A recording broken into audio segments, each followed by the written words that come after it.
दरम्यान माजी नगरसेवक वनराज आंदेकर हत्या प्रकरणात आतापर्यंत 4 जणांना अटक करण्यात आली आहे। आंदेकर यांच्या 2 सख्या बहिणी आणि 2 मेहुण्यांना अटक करण्यात आली आहे। कौटुंबिक वादातून हत्या झाल्याचा पोलिसांना संशय आहे। तर जयंत कोमकर, गणेश कोमकर, संजीवनी कोमकर आणि कल्याणी कोमकर अशी अटक करण्यात आलेल्यांची नावे आहेत। तर आंदेकर हत्या प्रकरणी एक महत्त्वाची अपडेट, 4 जणांना आतापर्यंत अटक करण्यात आलेली आहे।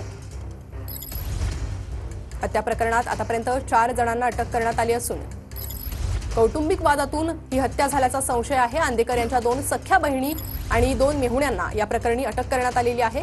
कौटुंबिक वादातून हत्या झाल्याचा पोलिसांना संशय आहे आणि त्याच प्रकरणी पोलिसांकडून सध्या पुढील तपास सुरू आहे। तर गोळ्या झाडून आंदेकर यांची हत्या करण्यात आली होती आणि त्याच प्रकरणात ही महत्त्वाची अपडेट आहे। आतापर्यंत 4 जणांना अटक करण्यात आलेली आहे।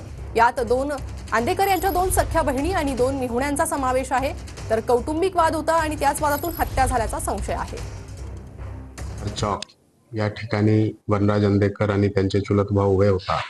त्याच वेळी काही मोटरसायकल सवार आले आणि त्यांनी जे आहे ते त्यांच्यावर फायरिंग केलेली आहे आणि धारदार शस्त्राने हल्लाही केलेला आहे।